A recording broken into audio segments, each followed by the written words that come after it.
Welcome to Amazing Business Radio with best-selling author and customer service and business expert, Shep Hyken. Shep will talk with some of the smartest thinkers in business to help make you more successful in your professional and personal life. This is Amazing Business Radio with Shep Hyken. Hello, everybody. It's Shep Hyken here. We're back with another episode of Amazing Business Radio. I have a great show for you today. The question is it marketing? Is it customer service? Is it customer experience? Well, maybe it's a little of everything. We're going to be talking with Joe Jorczak, who is with Yext, and he is the head of industry for the service and support world. And before we get started, a couple of quick announcements. If you've got an amazing story that you want to share, just go to any of the social media channels because I'm hanging out there.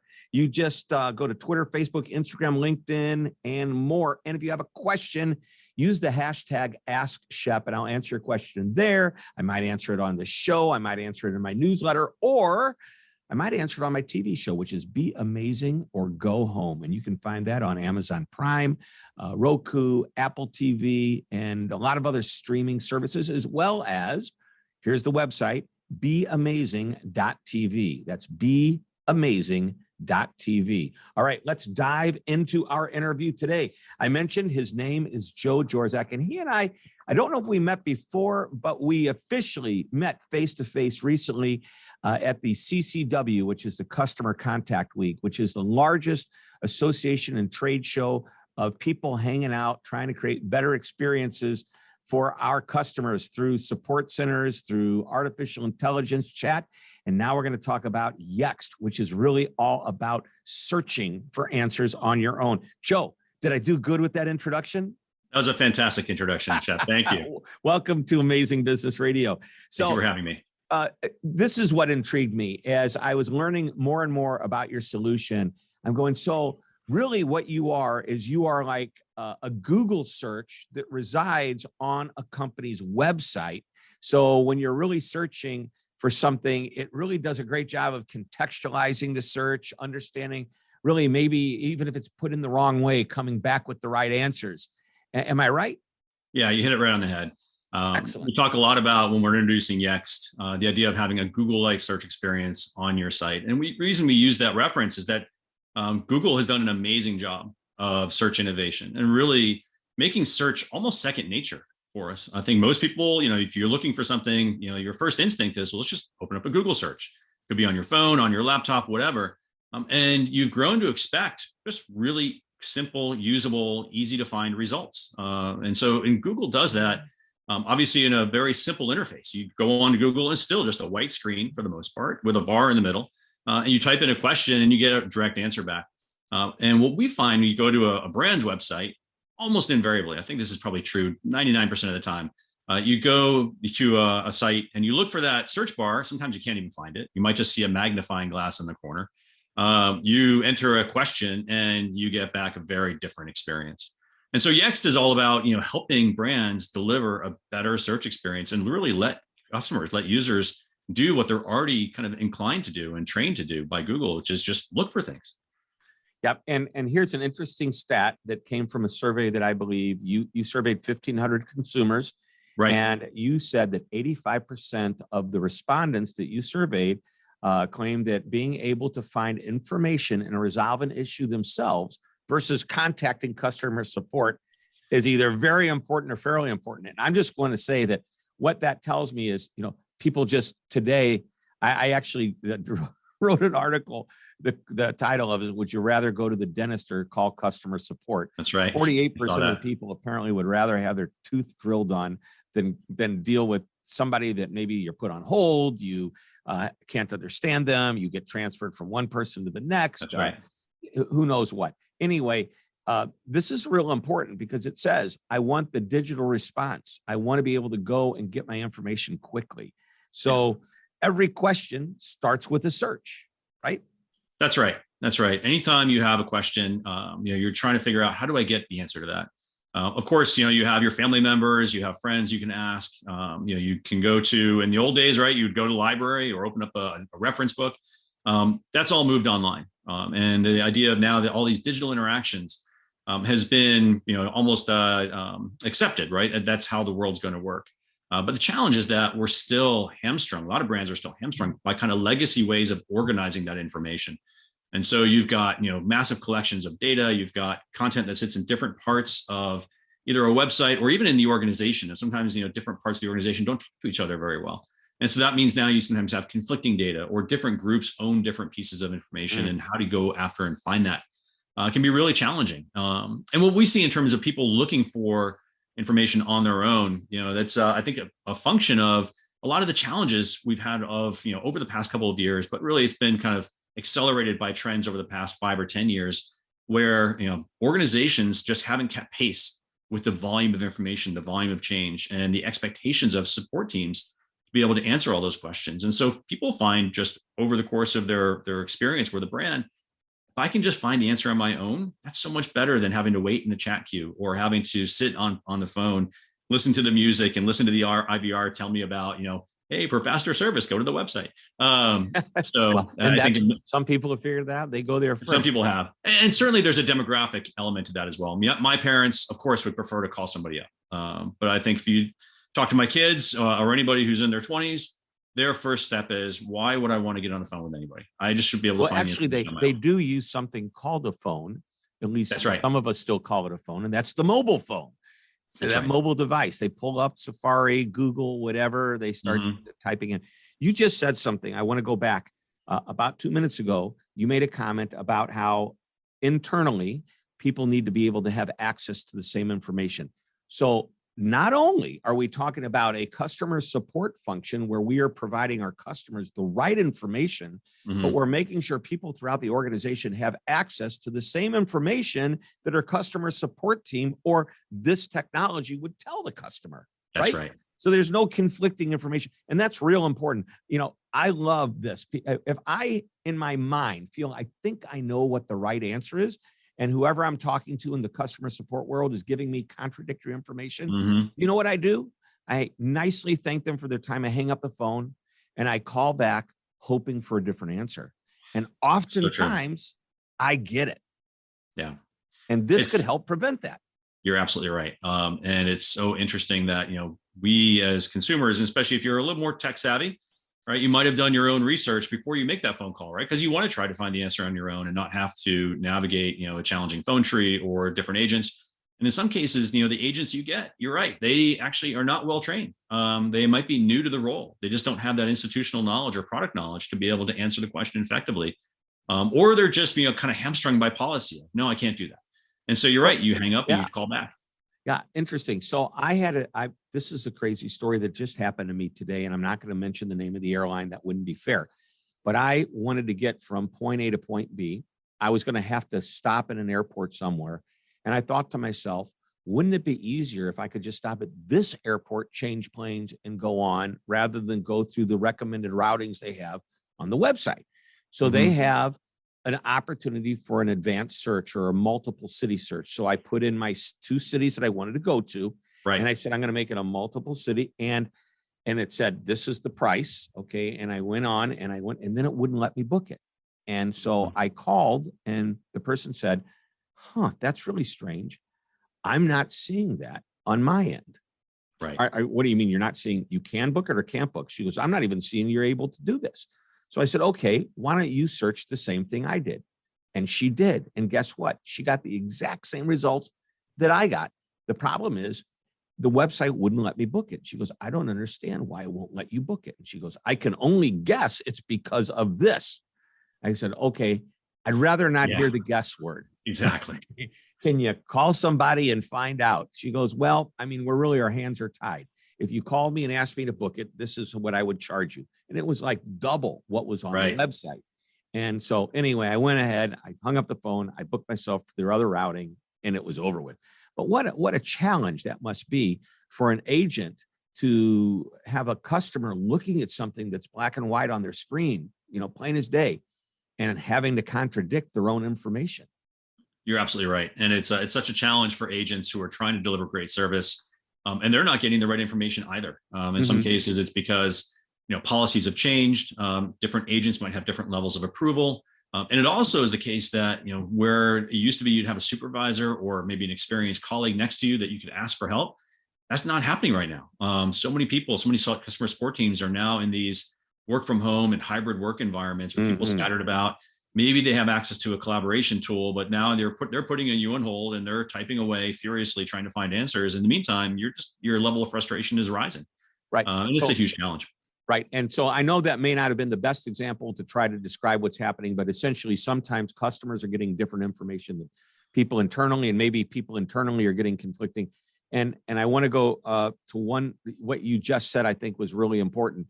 We all have to have the information, but this solution is as applicable to somebody internally supporting a customer, because oftentimes a company representative, customer service agent, salesperson, whomever, knows the right terminology even more so than a customer and can get more accurate responses if they type it in the right way. So this tool is not just for outside customers. Absolutely. Yeah. We look at the customer experience and the agent experience as being equally important. And so from a customer perspective, outside in perspective, you want to make that experience as easy as possible, allow them to find the information they need and be able to get about their day. From an agent side of the equation, I think the challenge is multiplied tenfold. Agents are coming in, they're working with, in many cases, high impact situations, a lot of tension, a lot of frustration might have already been developed over the course of that customer's journey. And the agents are also under pressure, right? A lot of customer support teams are still measured by things like average handle time, right? And how many resolutions do you have in a day? What does your ticket queue or backlog look like? And so they're doing as much as they can to get through those things. Or in some cases, those teams have been outsourced. And so they're just measured on really kind of operational targets that really don't reinforce the customer experience. But the challenge for agents is that information sits all over the place. And you have to become really adept at how to jump across different systems to find what you're looking for. Hopefully, you're not finding conflicting information. You're finding the right answer to that question, and it allows you to best serve that customer's need and really help drive not just kind of a good transaction, but you want to have that long-term relationship and that longevity and that kind of lifetime value. So right. It's really the agents on the front line of all that, and it's a super tough job. It frustrates me that we still sometimes refer to them as the customer support department. That's right. Even worse is when they call them the customer service department. My whole thing is customer service isn't a department, it's a philosophy, it's part of the culture. But when you identify them as in the customer support department, what is their true job? Their job is to make sure that customer wants to come back based on the experience they have. If we can answer a question, resolve a problem, or deal with a complaint to their complete satisfaction, they're going to say, well, the last time I had a great experience, I want more of that. And I believe that we call them something other than what they actually are, which is customer retention or revenue generation or whatever, customer loyalty department. Spot on. Yeah. I think you mentioned philosophy. I use the word mindset when I talk with a lot of customer leaders and executives. And the idea, right, is that it's around, this is an end-to-end journey for the company, right? It's a team sport. So everybody in the company is involved. And I come from a customer experience and journey mapping background where you have this idea of on stage. And so you have all these people who are directly interacting with customers day to day. But you also have this concept of backstage where you have all of these people who are involved in influencing that experience. And they all have to come together to really create these great intentionally built experiences. In so many cases, it's an ad hoc experience and things break down so fast.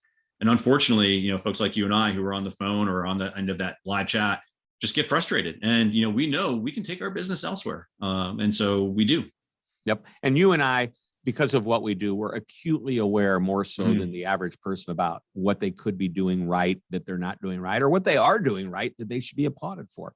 Hey, let's take a quick break. We come back. I've got a few other questions I want to ask you.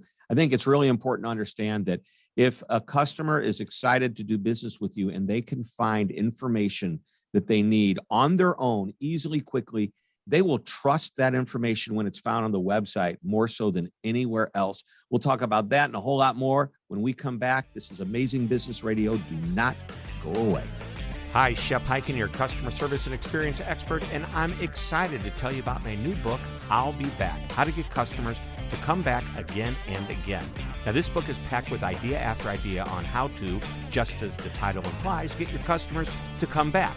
In the book, you'll learn that repeat customers aren't always loyal customers. Now, both are great, but there's a big difference.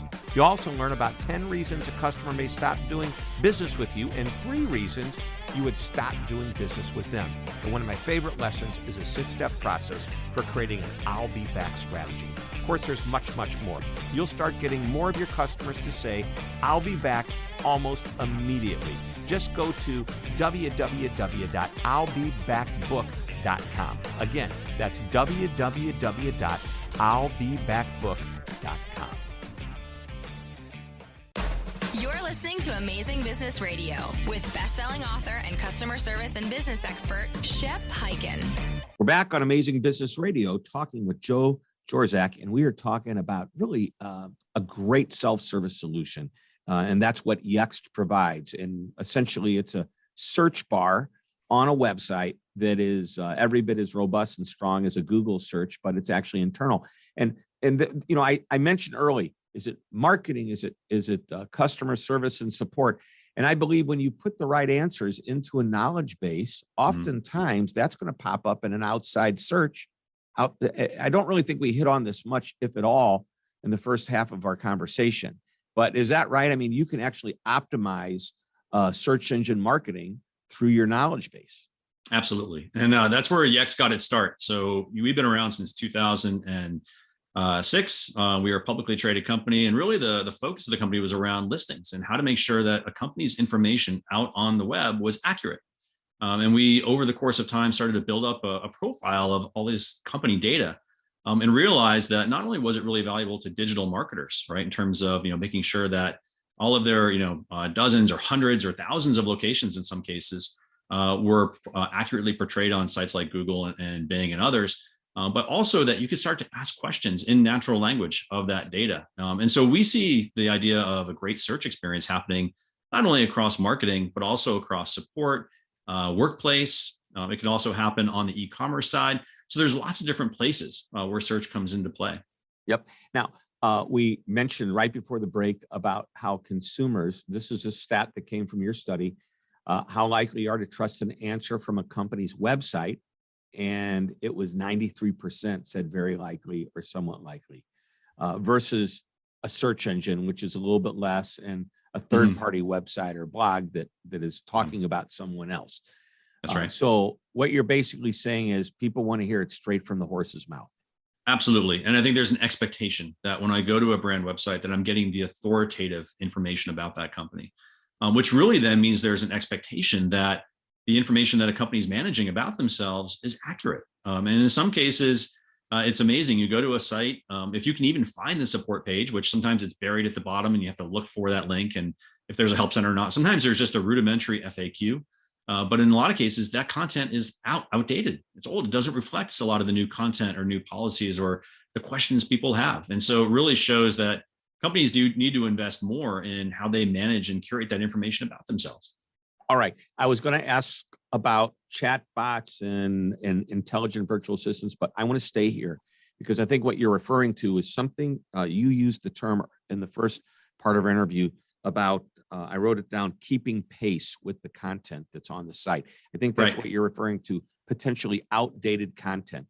Right. That's got to be a major effort to make sure everything's kept up to date. Any suggestions or thoughts on that? Yeah, we take a unique approach to that here at Yext. So we have something we use called a knowledge graph. And a knowledge graph is a concept that's been around since 2001. So Tim Berners-Lee, if you're familiar with that name, right? The kind of the patron of the entire internet itself. And so he pioneered this concept of a graph.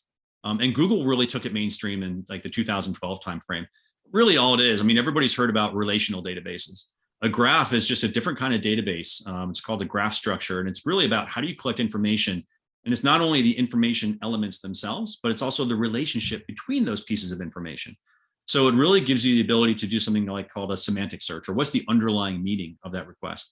It's a really simple example, right? If I were to look for how to find a doctor in New York City who accepts my insurance and is open today. That's a really complex search. Most search engines would fail at that because they would break it down into keywords and it would look at new in New York as separate words and really wouldn't understand that I'm looking for a doctor. Is it new or is it York or is it New right. York?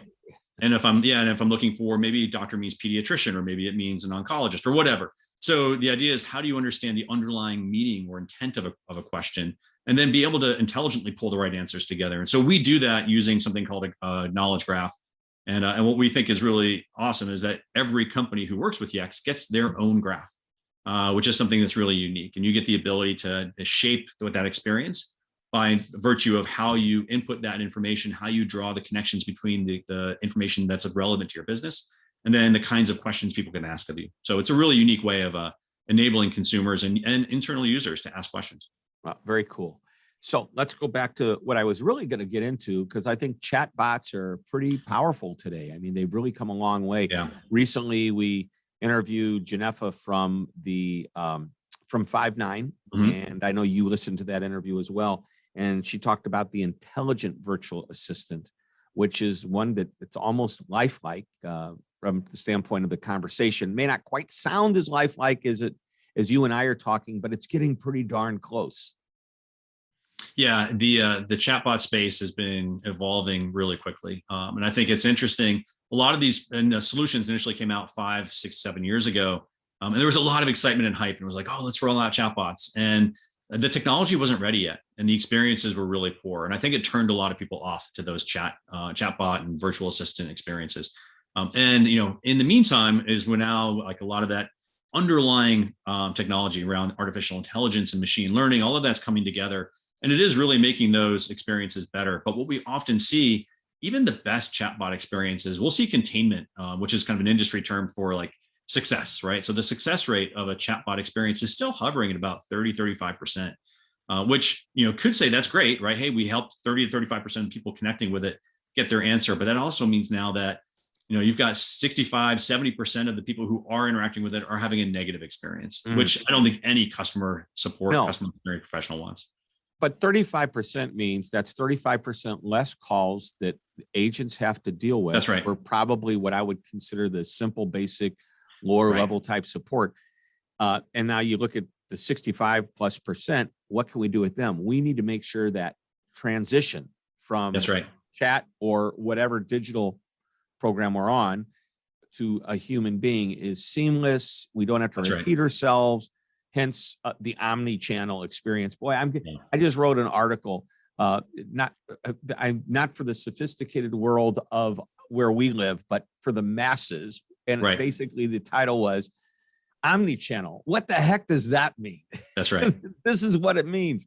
If I can move from, the Google search bar, which is the Yext search bar, if you will, on a website, and maybe it's a chat instead of just a typical search, and it's not working. If it just seamlessly takes me over to a human and they can take over in the chat, that's right.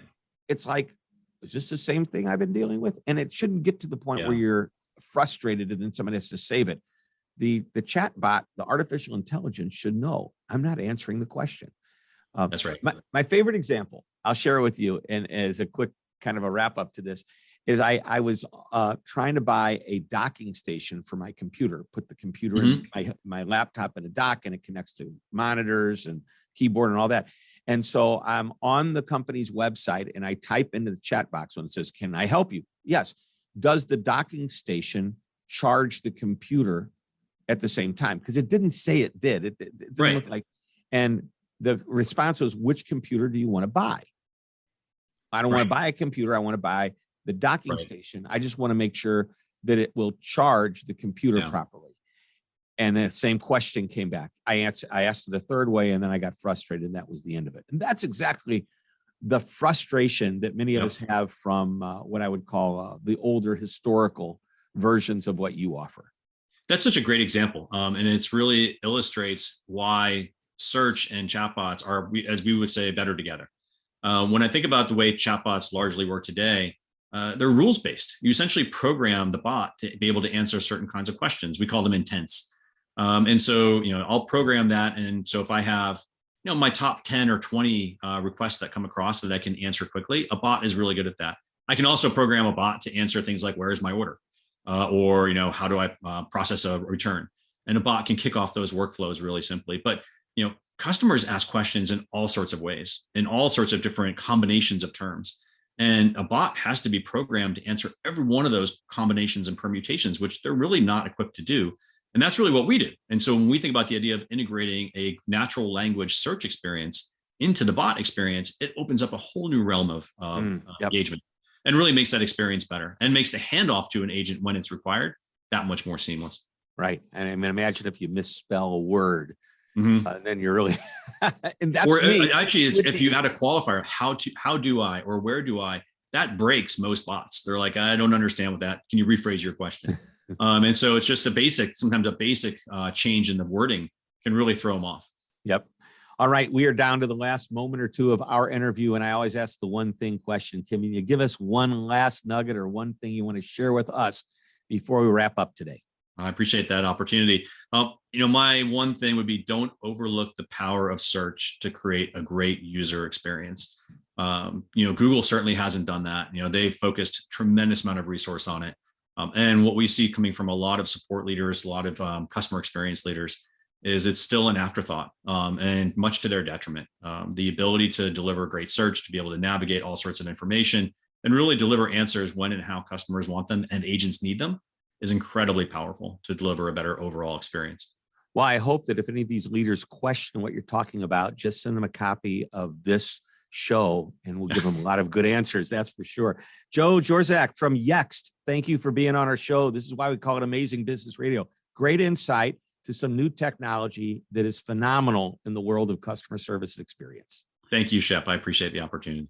All right, everybody, that wraps it up. Another episode of Amazing Business Radio. We'll be back next week with another interview, and I can't wait for you to hear what that's about. Until that time, this is Shep Hyken reminding you to always be amazing.